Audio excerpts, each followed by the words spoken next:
este día que nos has dado. Gracias por perdonar mis iniquidades, mis pecados. Yo he pecado en esta semana mucho. Quizás no pecados escandalosos, pero tú sabes que he pecado de pensamiento, de palabra, de intención, de comisión. Tú lo sabes. No te he amado como mereces. No he amado a mi prójimo como merece. Mi lengua se ha abierto, Señor. Perdona. Que tú puedas verme justificado y santificado en este día, Señor. En el nombre de Jesús. Hermanos, queremos continuar. ¿De qué edad? De 11 pueden salir, por favor. De 11 abajo pueden salir. Hay provisión para sus niños. Pueden salir.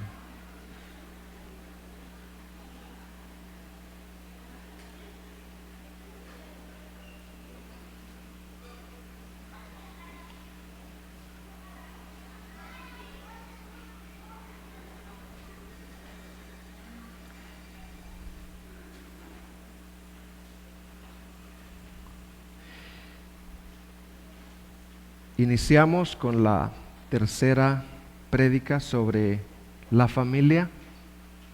Si hay algo que una iglesia debe de compartir abundantemente durante el año y esporádicamente, es acerca de la familia y los matrimonios. Y quiero dar un repaso de lo que vimos la vez pasada. Nosotros veíamos que la familia es una comunidad teológica. Y nosotros veíamos que el término teología, ¿qué significa? El estudio de Dios, el estudio de la existencia de Dios, el estudio de la obra de Dios, de la naturaleza, sus obras. De eso trata la teología.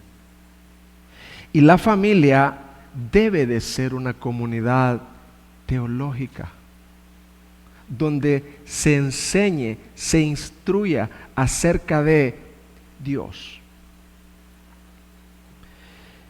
Nunca debemos de permitir que la familia vea las cosas terrenalmente. Nunca debemos de permitir que la familia, ¿qué, hermanos? Vea las cosas terrenalmente, como la ve el mundo, sino que ahí está Dios. También hablamos que cada momento es momento de Dios con nuestros hijos. Cada momento es un momento. Nunca debemos permitir que nuestros hijos crean en un Dios que está distante e indiferente. Un Dios de domingo nada más, que viene a nuestro rescate solo cuando le clamamos. No, Pablo dijo, en Él vivimos, nos movemos y somos. Dios está en cada circunstancia. En esa circunstancia que usted está pasando, querida joven, querido matrimonio, querido, en esas circunstancias Dios no está distante. El creer que Dios está distante, a eso se le llama deísmo. Creen en un Dios lejano. Nosotros no somos deístas.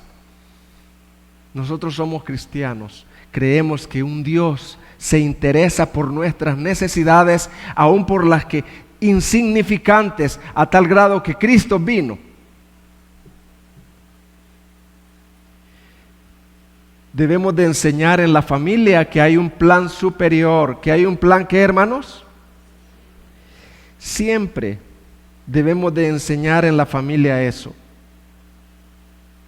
que el propósito de nuestra existencia no son nuestros sueños, que el propósito de nuestra existencia no son nuestros deseos, sino la voluntad de Dios. ¿Cómo oraría usted por su madre que está agonizando? ¿Cuál es su deseo? Que Dios la rescate de esa enfermedad. Amén, hermanos. Pero por encima de todo, nosotros debemos de entender que hay un plan superior. Hay un plan superior. ¿Y cuál es el plan superior? La voluntad de Dios. ¿Cuál es el plan superior, hermanos? La voluntad de Dios. Entonces, eso debemos de que quede claro en la familia, ¿verdad? Que quede claro en la familia. Otro de los temas que yo quisiera abordar hoy, ese fue un repaso. Otro de los temas que yo quisiera abordar hoy, hermanos, es que la historia de la Biblia es la historia de Dios. La historia de la Biblia es la historia de Dios. Muchas veces nosotros como padres cometemos un gran error. Y es que creemos que la Biblia es una enciclopedia de pensamientos religiosos, una enciclopedia de versículos donde vamos a ir a buscar un versículo para curar tal o X situación, tal y cual enfermedad, aislado de Dios. ¿Dónde puedo encontrar un versículo para esto? Aquí está. Mira, está bravo, estás enojado. Aquí dice airaos, pero no pequéis. Y no es malo eso. Pero no debemos de tomar la Biblia como versículos aislados de Dios mismo.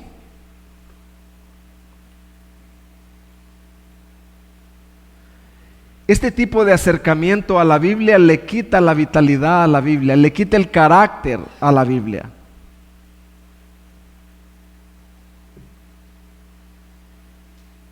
Por ejemplo, no entenderás lo que la Biblia dice si separas todos los versículos sobre el matrimonio, la mentira, el sexo, la paternidad, la comunicación, el trabajo, el dinero, el pecado, etc.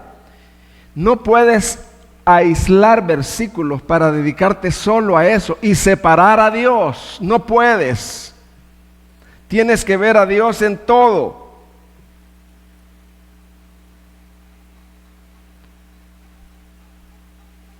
Por ejemplo, si su hijo mintió, ¿por qué usted le diría a su hijo que la mentira es mala? Pensemos por un momento. Ustedes que tienen hijos pequeños, su hijo mintió. Hay padres que le dicen, es malo, te vas a ir al infierno. Malísimo. Y es cierto, que es mala la mentira y el que miente y no se arrepiente va para el infierno. Eso es cierto. Pero la familia es una comunidad teológica que habla de la historia de Dios. Dios es el centro. ¿Quién es el centro de la Biblia, hermano? Dios. La Biblia no es un libro moralista, un libro religioso, no. La Biblia es un libro que presenta a Dios como creador, como redentor. Entonces, ¿por qué le dirías a tu hijo que la mentira es mala? Porque Dios es la verdad. ¿Por qué le dirías a tu hijo que la mentira es mala?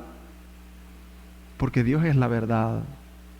Y la mentira va en contra de su naturaleza, Él es la verdad. La mentira va en contra de Él. Él dijo, yo soy la verdad, el camino y la verdad. ¿Por qué le dirías a tu hijo que el odiar es malo? ¿Por qué amar y no odiar al enemigo? ¿Por qué le enseñarías a tu hijo que no debe de odiar al enemigo, sino amarlo? Porque Dios es amor. Porque Dios es. Y el odiar va en contra de la naturaleza de Dios. Así que nosotros los padres o los que tienen niños pequeñitos van a ir bien instruidos para no decir, esto es malo, esto es malo. Mira, la Biblia dice, no, usted le va a presentar a Dios. La Biblia es la historia de Dios. La Biblia es la historia de ¿quién, hermanos? De Dios. Si usted le va a enseñar a su niño por qué no vivir para el placer y para el pecado, no lo va a ver aislado de Dios. No puede aislarlo de Dios. ¿Por qué no vivir para el placer y para el pecado? Imagínese Ildefonso enseñando a su niño, 6, 7 años, enseñándole que el mundo y sus placeres y tentaciones, el pecado van a tocar a su puerta desde adentro y desde afuera. Y el niño le dice, pero ¿por qué, papi? ¿Por qué es pecado dedicarnos al placer mundano y al pecado? Y entonces Ildefonso tiene que tener realmente un pensamiento bíblico, teológico.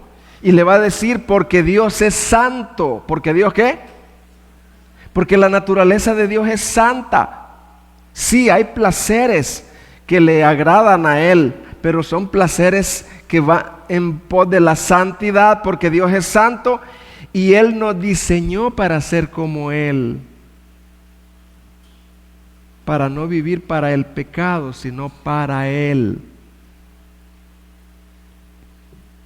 Hermanos, los hijos, los niños viven abrumados por sus propias historias.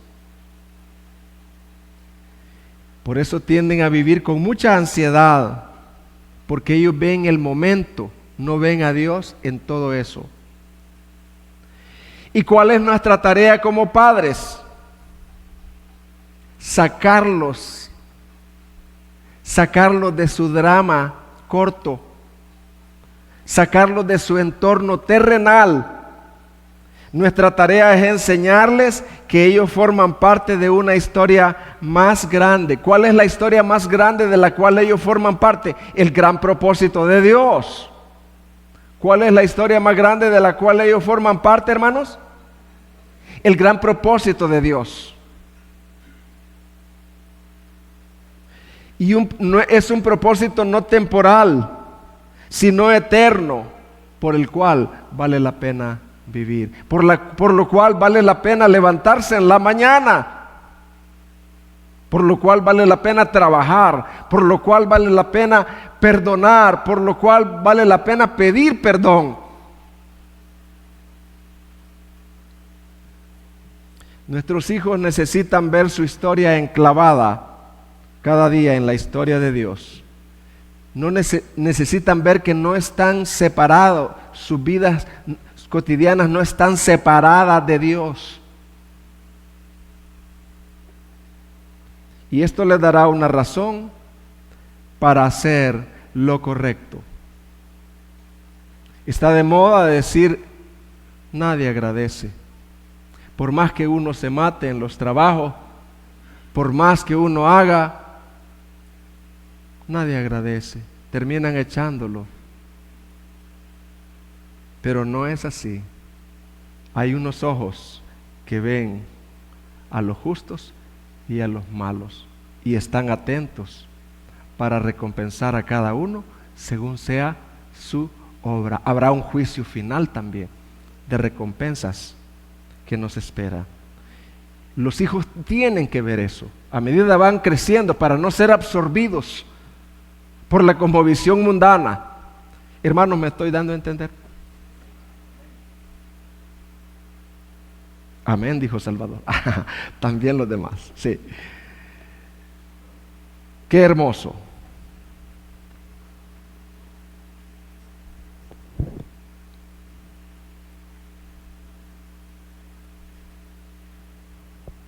Estamos trabajando, hermano. Hay hermanos que me dicen, ¿qué sudado anda? Sí, es que aquí se viene a trabajar. Venimos a trabajar, hermano. Qué hermoso.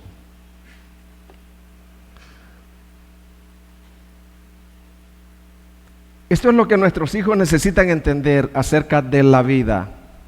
Existe un Dios.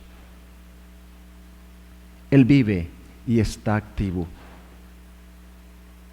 Su historia y su obra están registradas en la Biblia. ¿Y cuál es la cosa más importante de la vida, querido niño? Estar en sintonía con lo que Él está haciendo. Aquí tengo jovencitos, ellos me están oyendo, están poniendo con mucha atención y ellos están absorbiendo eso, más el refuerzo, no el refuerzo, sino la enseñanza que ustedes les den a ellos acerca de todo esto. Hermanos, si hacemos bien nuestro trabajo, vamos a cosechar mucho fruto. Amén, hermanos. Como hijos de Dios, venimos a formar parte de su gran plan universal. Vengo a ser parte de lo que Dios está haciendo en la tierra. Eso deben de tenerlo claro nuestros hijos. O estoy con Dios o estoy en contra de Dios. Esto es lo que le da significado y propósito a cualquier drama que esté viviendo ahora mismo. Nuestros muchachos, nuestros jóvenes tienen batallas. Y su carne, su pecado les va a decir, no vale la pena vivir.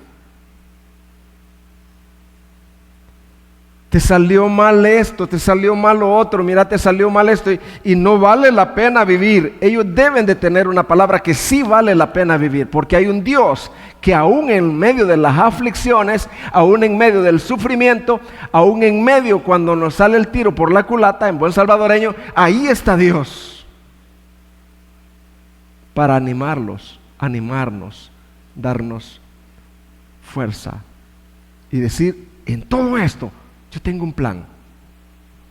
Queridos jóvenes, ¿qué tal si te acusaran y te llevan a la cárcel injustamente? Después de eso, se olvidan de ti ahí en la cárcel, pudriéndote. ¿Y qué plan podrías decir que tienes ahí en la cárcel? Pero Dios está haciendo su obra, como en la vida de José.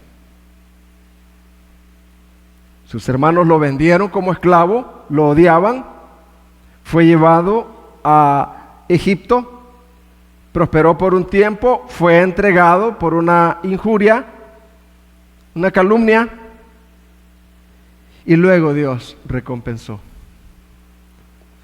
Porque en todo ese tiempo, queridos jóvenes, Dios estaba formando su carácter. Dios le estaba dando en un buen sentido, buenas pantorrillas para que pudiera un tiempo esas pantorrillas de acero sostener a su cuerpo. Dios estaba formándolo a él ahí. Hay cosas que tú no entiendes, querido, pero no por entenderlas, ¿verdad? No vivimos para entender todo, vivimos para encomendar todo. No vivimos para entender todo, vivimos ¿para qué, hermanos? Para encomendar todo. Hay cosas que no vas a entender, pero tienes que encomendarlas al Señor. Como padres necesitamos ser fieles cada día para enclavar la historia de nuestros hijos en la historia de Dios. Dios tiene un propósito, Dios está trabajando en todo esto. No vea las cosas superficialmente, terrenalmente, vea más allá de las cosas. La Biblia no es un libro de mitología o de historia solamente, la Biblia es la historia de Dios. Cada cosa que Dios cumplió en el pasado, que prometió en el pasado, se cumplieron al pie de la letra en su tiempo. Las profecías del Mesías fueron cumplidas al pie de la letra. La crucifixión del Mesías fueron cumplidas al pie de la letra.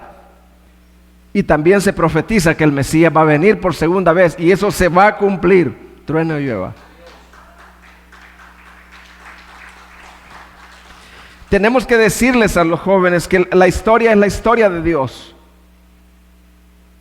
Que lo que un presidente de X país decida, que lo que el presidente acepte o lo que sea, hermano, eso no cambia el propósito de Dios. Dios está obrando ahí. Su propósito es infrustrable. Nadie puede frustrarlo. Así que vale la pena confiar en Él. como dice el Salmo 78. Los padres tenemos que ser fieles ahí. Yo tengo que ser fiel aquí. En mi familia tengo que ser fiel en enseñar a la iglesia, en enseñar, en insistir a la iglesia, para que ustedes hagan la parte suya. ¿Cómo es la familia como comunidad teológica ya en la práctica? Significa volverse muy práctico acerca de lo que significa seguir a Dios en las situaciones cotidianas de la vida. Padres, si el Señor no viene, dentro de 50 años, tú ya no estás aquí, yo ya no estoy aquí, se lo garantizo.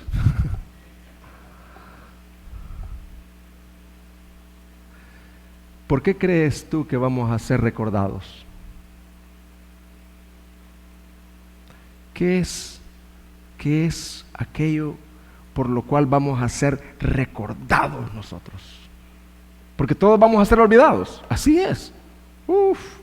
Pasó hermano Joe. ¿Quién era? A saber. ¿Quién era la hermana Sandri? A saber. El hermano Eduardo Flor. A saber. Pero ¿qué es aquello por lo cual seremos recordados? La mayoría de nosotros no seremos mencionados en libros de historia, se lo garantizo. Yo no voy a ser mencionado en un libro de historia, nada. ¿Saben por qué sí vamos a ser recordados? Por la familia. Y quizás por unos cuantos amigos. Vale la pena. La mayoría de nosotros seremos olvidados en 2 o 3 generaciones. Nosotros seremos recordados en lo que es supremamente cotidiano. Repita conmigo, nosotros seremos recordados en lo que es supremamente cotidiano. Hermanos, padres, no nos cansemos de hacer el bien en lo cotidiano con nuestros hijos.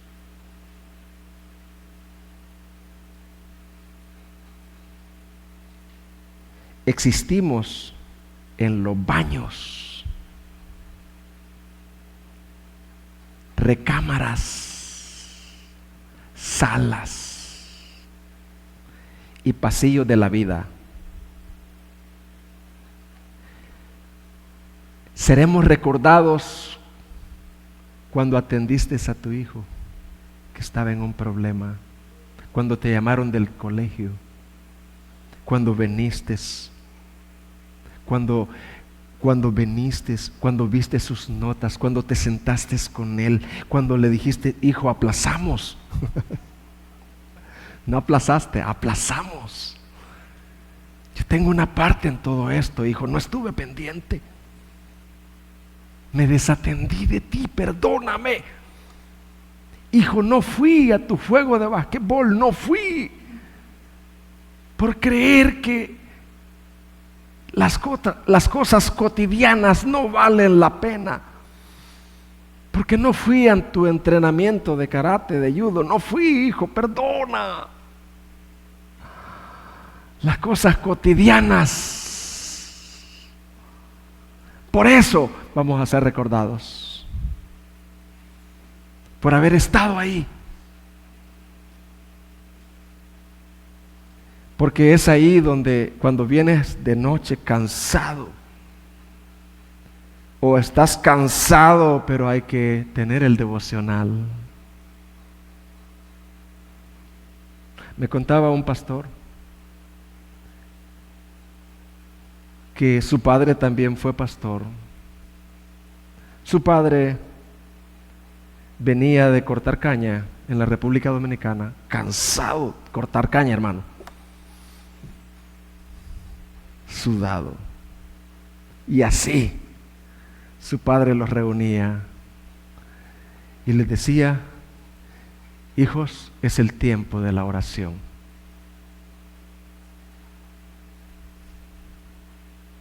Ese padre será recordado, porque es ahí donde el carácter se forma. Yo les decía la vez pasada, cuando uno hace ejercicio, dicen los que, bueno, aquí tenemos, que cuando duele es cuando el muslo se está formando. Existimos en los baños, cámaras, salas, entrenamiento de karate, de judo, entrega de notas. Cuando estás cansado y le dedicas tiempo a tu hijo, es ahí donde se establece el carácter de nuestra vida y de nuestros hijos. Y es ahí por lo cual seremos recordados.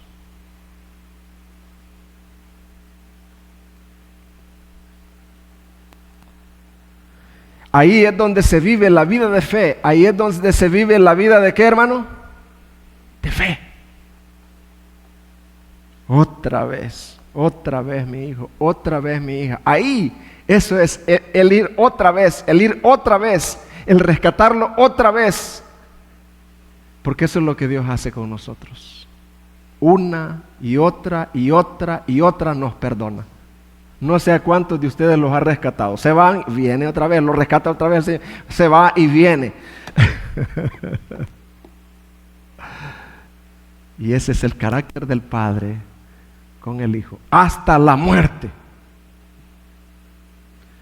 Por lo tanto, necesitamos desempeñar nuestra principal labor, enseñar a nuestros hijos a tener su vida enfocada en Dios, a tener su vida enfocada en Dios, en los momentos más cotidianos de la vida. Todo lo demás es vano. Hay un tema que yo quisiera recalcar, y es: confía y obedece. Nuestros hijos, pequeños y grandes, se van a encontrar con cosas que se salen de su control.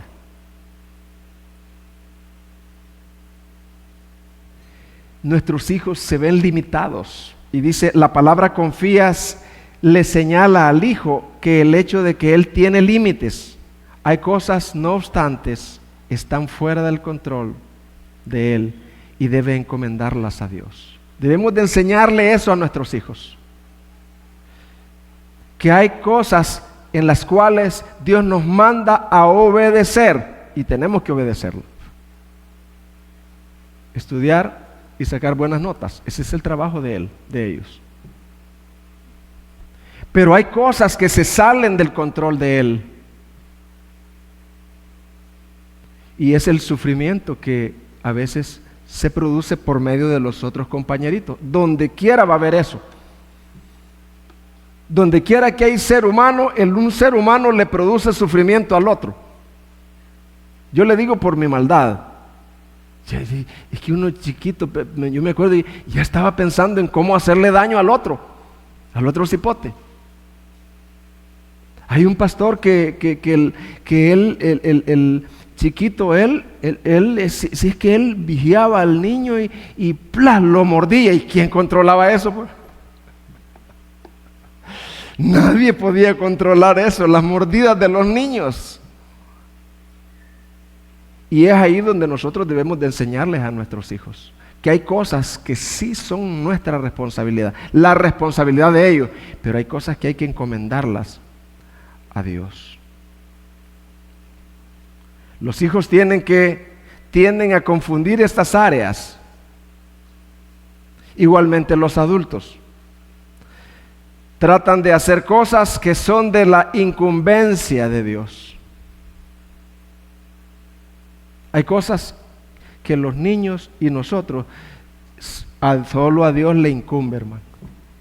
Yo no puedo cambiar las cosas, pero sí puedo confiar y puedo encomendarlas a Dios. ¿Entendemos, hermanos, lo que es confiar y obedecer?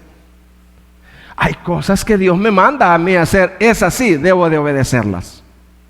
Pero hay cosas que yo no puedo hacerlas, esas las encomiendo a Dios.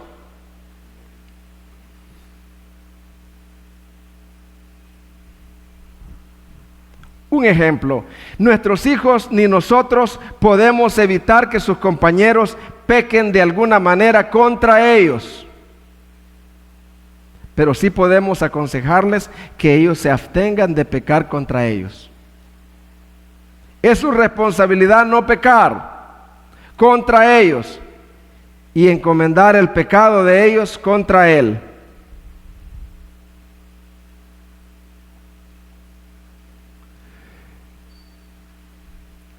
Quiero también tocar el tema, la familia como una comunidad redentora. ¿A qué me refiero cuando yo estoy exponiendo la familia como una comunidad redentora?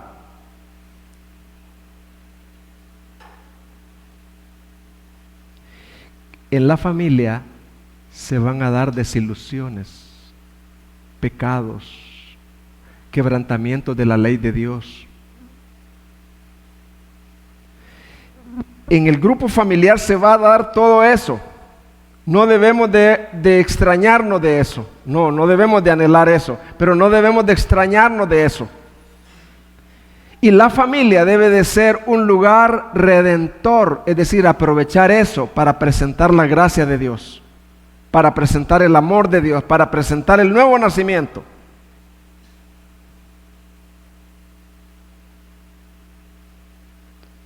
Hay dos reglas que debemos de enseñarlas a nuestros hijos. La regla del amor. ¿Cómo funciona la regla del amor? ¿Qué vamos a ver ahorita, hermano? ¿Qué regla vamos a ver? La regla del amor.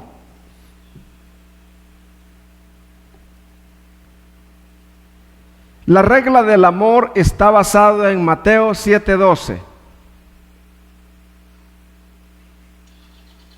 Dice Mateo 7:12. Esa es la regla del amor en la familia. Eso debemos de enseñarlo en la familia. A mí me lo enseñaron cantado. Y yo decía, todas las cosas que querráis que los hombres, así haced también vosotros con ellos.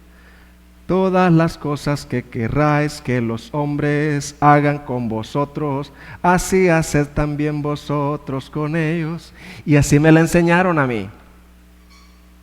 Entonces cuando yo no hallo que enseñar en una escuela dominical, vamos, la regla de amor. Y les enseño esa canción. Esa es la regla del amor. Que así como yo quiero que me traten, así yo voy a tratar a los demás. Cuando los varones andan de pícaros, yo los confronto con esto y le digo, ¿y a ti te gustaría que alguien fuera pícaro con tu hermanita? No, se ponen serios. ¿Te gustaría que a tu hermanita le envíen papelitos de enamorarla, chiquita? No, pues hazlo tú igual. Si no te gustaría que hagan eso contigo, tampoco lo hagas. Porque todas las cosas que querráis que los hombres hagan con vosotros, así haced también vosotros. Y entonces por un momento, por lo menos por una hora, ellos no están pensando en dañar a una niña. Y son frenos que detienen, pues, ¿verdad? Cuando el Señor hace la obra, transforma. Entonces, hermanos, así es. Pero también existe la regla de los deseos. Debemos de enseñarles la regla de amor y la regla de los deseos. Enfatizar ambas y decirle, este es el camino que Dios manda, la regla del amor. La regla de los deseos, Santiago 4, 1, 2 dice, ¿de dónde vienen las guerras?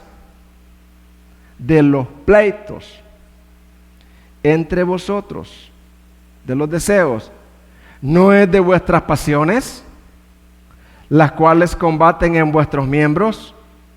Codiciáis y no tenéis, matáis y ardéis de envidia y no podéis alcanzar. Combatís y lucháis, pero no tenéis lo que deseáis porque no pedís. La familia es el contexto en donde el corazón verdadero de los hijos hacia las reacciones es expuesto conscientemente. Provee situaciones tras situaciones en las que se revela lo que rige en el corazón.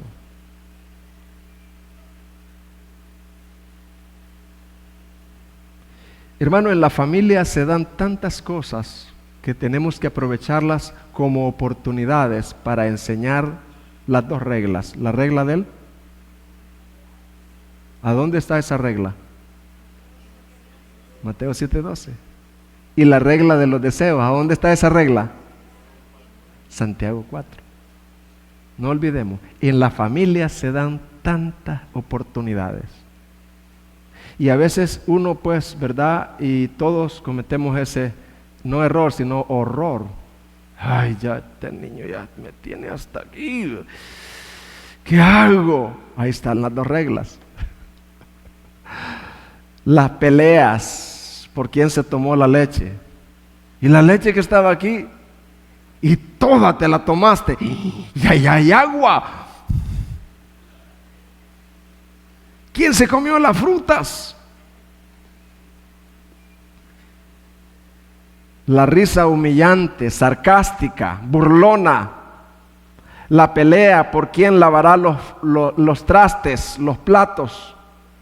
Si te toca a vos. Yo no tiré esa basura, recógela vos. Tu cholero. El choque accidentalmente. La tardanza en el baño, mamá, mira, siempre. Pero ahí, acuérdese de las dos reglas. El debate por quién usará el carro, cuando ya están grandes, ¿verdad? La falta de disposición de ayudar en las tareas del hogar. El duelo de palabras, el mal contestar a mamá, porque a papá no tanto, ¿va? Estos son momentos en los que Dios nos está llamando. Estos son momentos en los que Dios nos está llamando ¿a qué? A hacer algo más grande que nuestra propia comodidad. Si es fácil darles una buena vara a los niños, ¿verdad? Y encerrarlos en el cuarto. Ponerles que laman sal en la espalda. Usar métodos. Es fácil, hermanos. La comodidad nos dice, ponerles un programa ahí, ya estuvo. Son momentos de grandes oportunidades. Estos son los momentos en que Dios nos llama a amar a nuestros hijos. ¿A amar a quién, hermano? A nuestros hijos. Con un amor de tipo del segundo gran mandamiento. Amarás a tu prójimo como a ti mismo.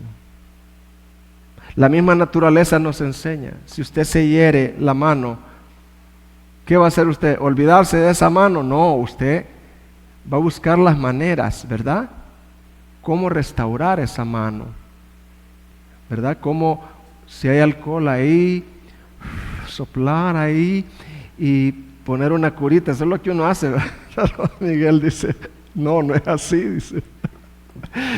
Y los doctores dicen, no, pero uno le echa cualquier cosa, ¿verdad? Uno cree que echándole ahí estiércol de vaca, ¿verdad? Pero uno trata de hacer lo que puede, ¿verdad?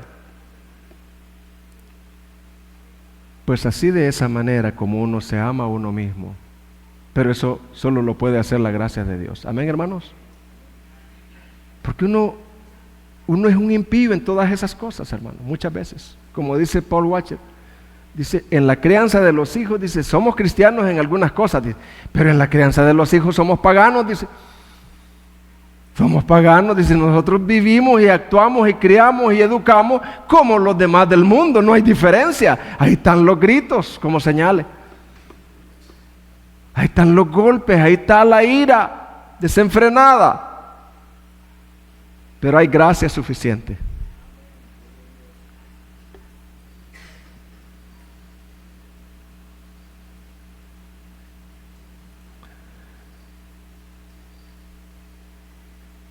Esos son los momentos para darles enseñanzas sobre el segundo y gran mandamiento. ¿Cuál es el segundo y grande mandamiento, hermano? Amarás a tu prójimo como a ti mismo.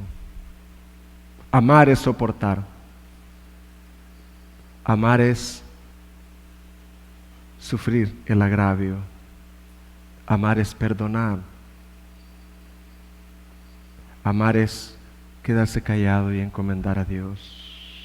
¿Qué dirá el Señor de un hijo cuando la niña le sale y lo crucifica y él, manso y humilde, encomienda a Dios? ¿Qué dirá el Señor en esa familia de ese niño? Le dará más gracia. No nos entreguemos a las soluciones rápidas y superficiales de la vida, que nos dará la tranquilidad que deseamos, pero que no forman en nuestros hijos el corazón de amor semejante a Cristo, el cual Dios quiere de ellos. Pero es que mira, mami, pero es que mira, papi, pero es que mira, papi. Tranquilos, tranquilos. Solo les traigo una pregunta. Yo no sé qué puedo decirles este día para corregirles. Yo ni sé quién tuvo la culpa, yo no sé. Yo solo quiero hacerles una pregunta, queridos hijos. Sí, papi, ¿qué haría Jesús en este momento? ¿Qué haría Jesús? En tu caso, Julana, y en tu caso, ¿qué haría Jesús? ¿Qué creen que haría? Analicemos, ¿qué haría Jesús? Está presentando el Evangelio. ¿Qué está presentando usted, hermano? El Evangelio. La familia como una comunidad redentora. ¿Qué significa esto? En el contexto de la familia se vive la vida con todas sus crudas realidades. Yo no sé si su familia, hermano, hay crudas realidades. En la mía sí. El pecado abunda. Debido al pecado, la familia es un lugar de promesas incumplidas. Sí, papi, lo prometo. Sí, papi, lo prometo. Sí, sí, mami. Nada, al siguiente día ya está violado todo. Sueños rotos y expectativas desilusionadas.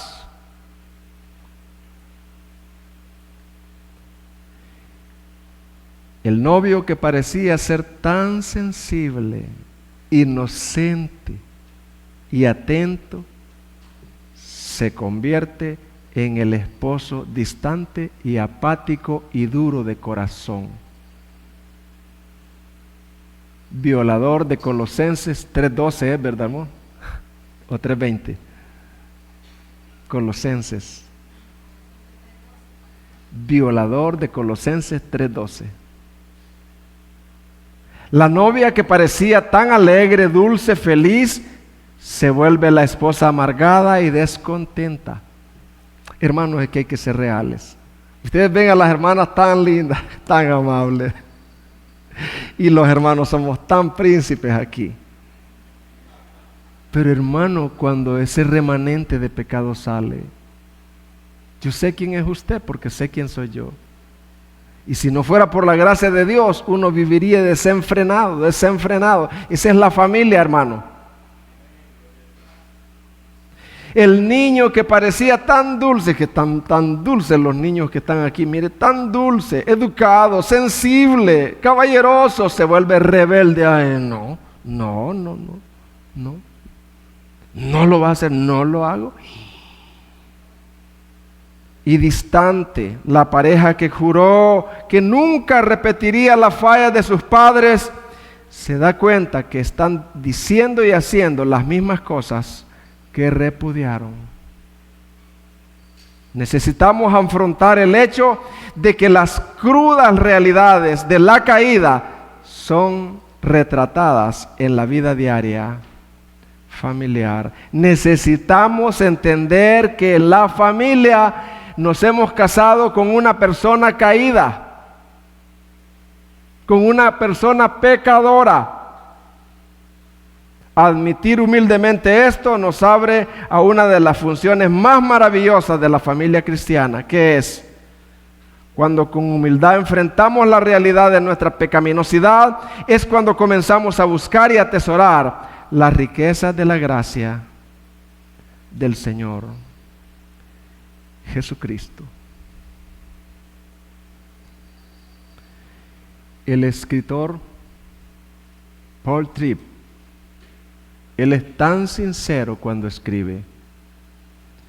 Su esposa se llama Luela.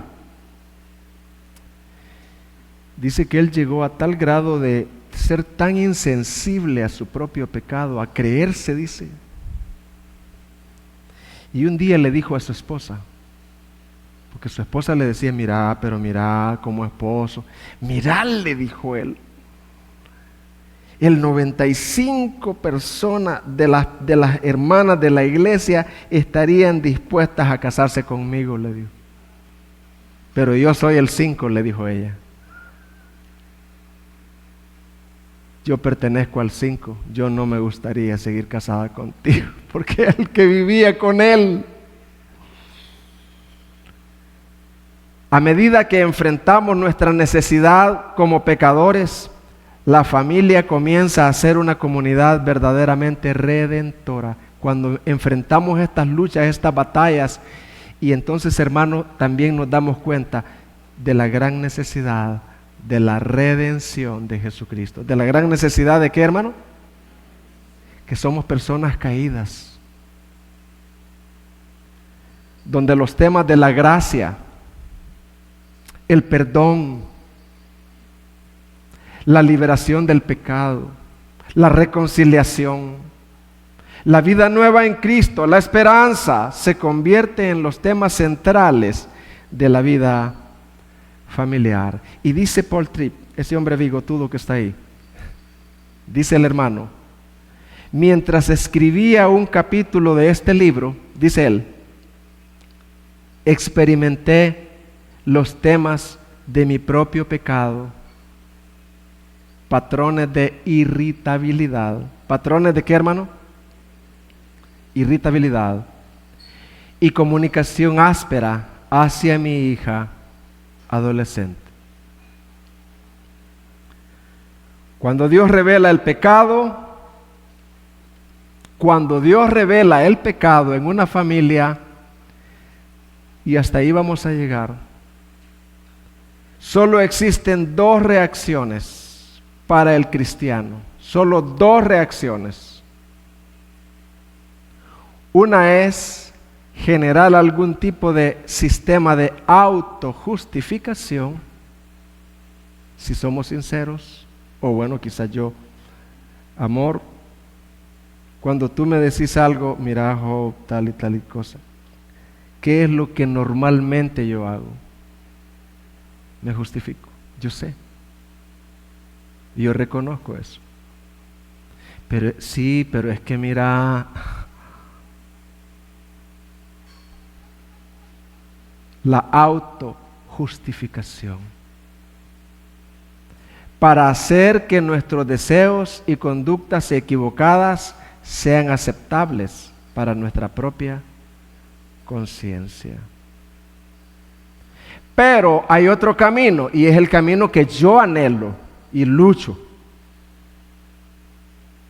La otra es admitir tu pecado. Hace poco le dije a mi esposa, sobre lo que me dijiste, tú tenías razón. Tú tenías razón. Que Dios me trajo convicción yo estando en la palabra, o no sé qué estaba pensando yo, pero yo estaba delante de Dios y fue Dios quien me trajo. Has pecado. Tu esposa tiene razón. Y entonces le digo yo, sobre lo que me dijiste aquel día, tú tenías razón.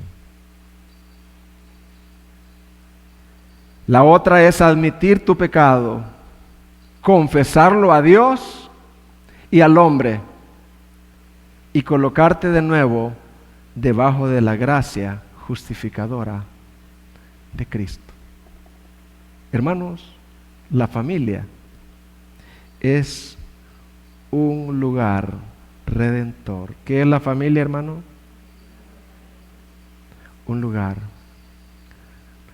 donde hay esperanza, porque para eso vino Jesucristo. Donde no puede uno abrumarse sobremanera, donde uno no puede decir, esto se acabó. No, no se acabó. Cristo vino a morir. Yo estoy consciente que en mis oyentes tengo a algunas madres que nosotros amamos mucho, ¿verdad, queridos varones? Si no fuera por ella, no estuviéramos aquí. Y queridas madres, yo de todo corazón quiero dedicar unos minutitos para ustedes, con todo mi corazón. Me voy a armar, permítanme. Despertará mañana tras mañana, despertará mi oído para que oiga como los sabios. Queridas madres, este capítulo 50 del versículo 1 al 3, oiga bien, contextualizando. Este pasaje de Isaías 50 del versículo 1 al 3 está hablando del pueblo de Israel, un pueblo inicuo, transgresor, un pueblo endurecido de corazón que no obedece, que no oye al Señor. Pero en el versículo 4 en adelante al 8 aparece el Mesías. ¿Quién aparece del 4 al 8? El Mesías.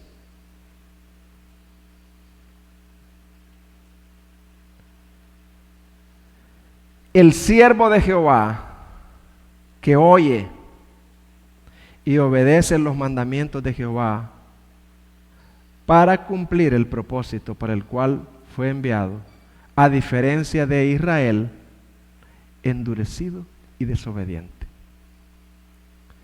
Habiendo yo puesto el contexto, ahora yo quiero dar una explicación. ¿Saben, queridas madres, por qué razón el Mesías dio vida con su lengua? Y el Mesías fue de tanta bendición a sus discípulos y al pueblo de Israel. ¿Saben por qué? Queridas, escuchen. ¿Por qué fue que el Mesías dio tanta vida con su lengua, tanto a sus discípulos como al pueblo de Israel? ¿Por qué el Mesías fue de tanta bendición a los que le rodeaban?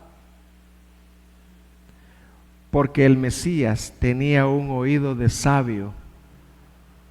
¿Cómo era el oído del Mesías? Sabio. Su oído había sido despertado. Su oído había sido despertado cada mañana para oír a su Padre Celestial. El Mesías se apartaba cada mañana, no era negociable, para oír a su Padre Celestial.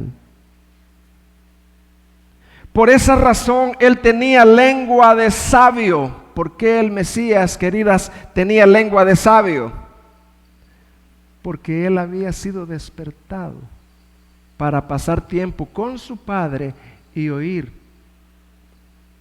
a su Padre. Esa es la razón por la cual él tenía una lengua de sabio, para hablar palabras al cansado, al débil y al afligido. ¿Sabes, querida madre, lo que significa Eva?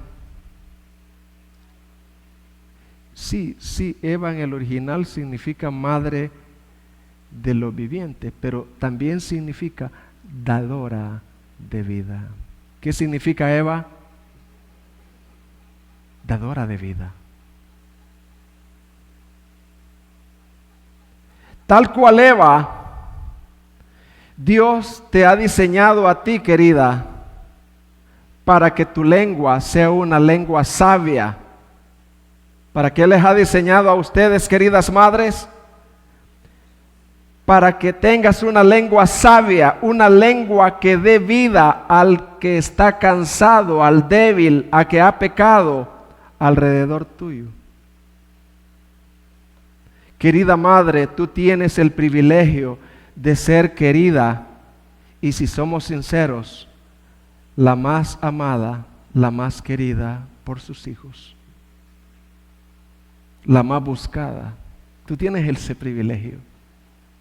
Mami, chiquito y grande, mami.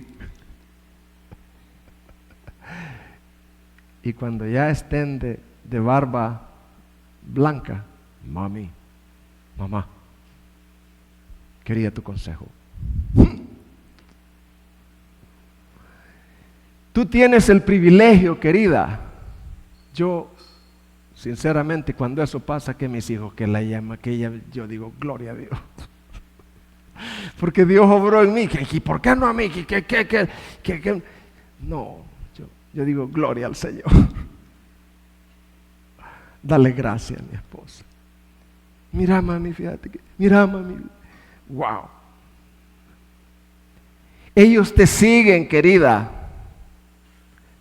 Ellos te preguntan, eres la más buscada, ¿qué oportunidad más grande tú tienes? ¿No crees, querida madre, que tienes una gran oportunidad? Quiero darte 2 consejos en base a esas grandes oportunidades que tú tienes, en base al texto también. Para dar vida, tienes que tener la vida de Cristo dentro de ti. Nadie puede dar lo que no tiene. Querida, para dar vida, tú tienes que tener la vida de Cristo, no contigo, sino en ti, dentro de ti. Tienes que conocerlo a Él experimentalmente. Juan 17:3 dice, y esta es la vida eterna, que te conozcan a ti, el único Dios verdadero, y a Jesucristo, a quien has enviado. Sabes, querida, tu tarea principal es conocer a Jesucristo, porque esa palabra en el original es conocer experimentalmente. Mi oración por ti es que no seas una madre religiosa solamente, que vienes aquí. Mi oración es que seas una mujer con vida dentro de ti. Yo oré por ti eso hoy en la mañana.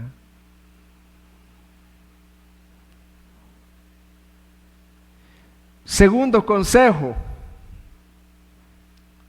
para tener una lengua de sabio, porque ahí eso es lo que dice el Mesías.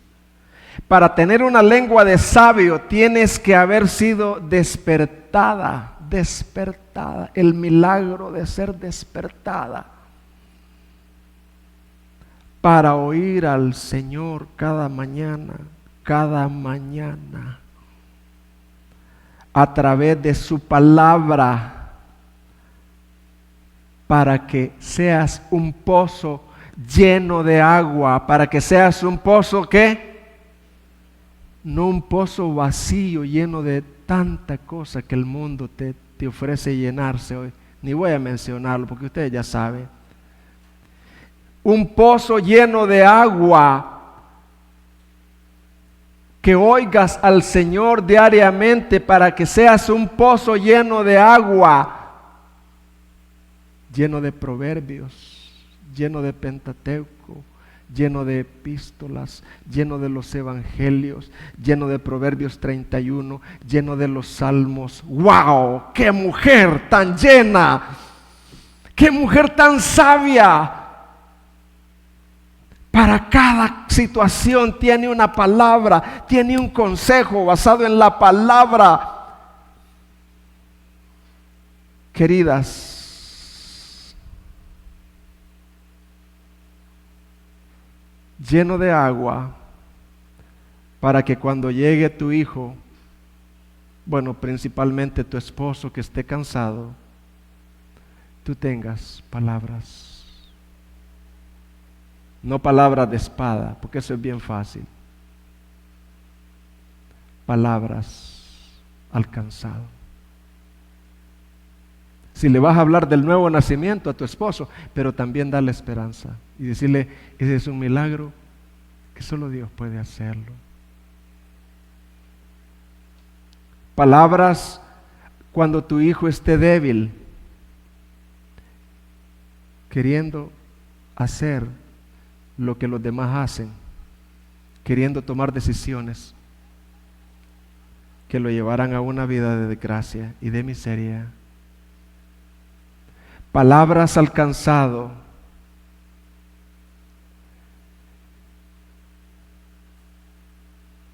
palabras al afligido.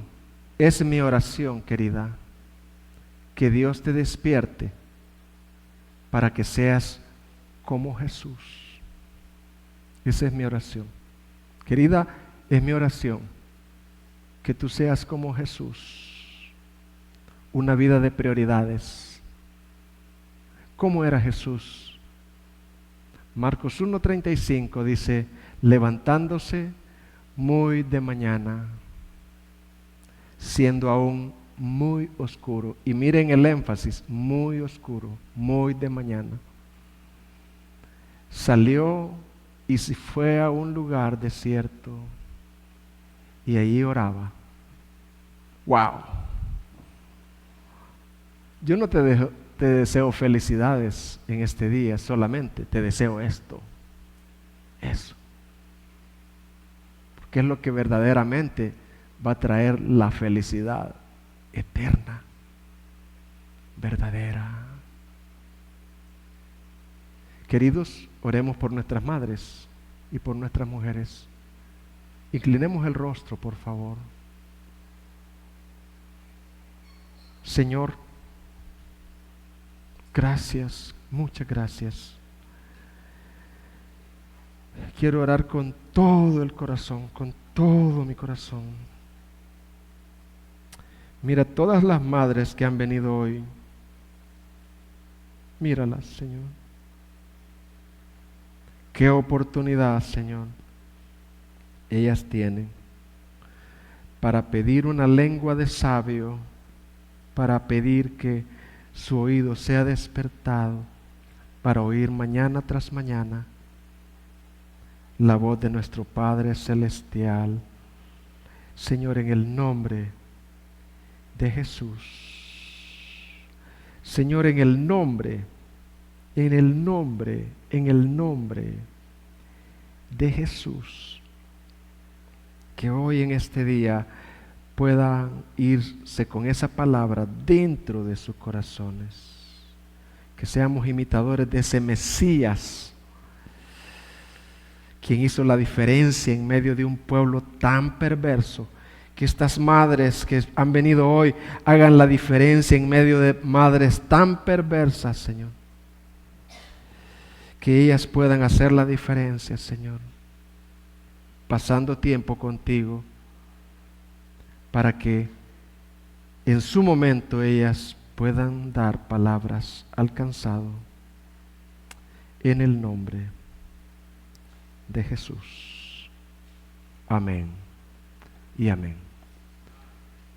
Fue un gran privilegio servirles este día y esta es mi parte y ahora continuamos.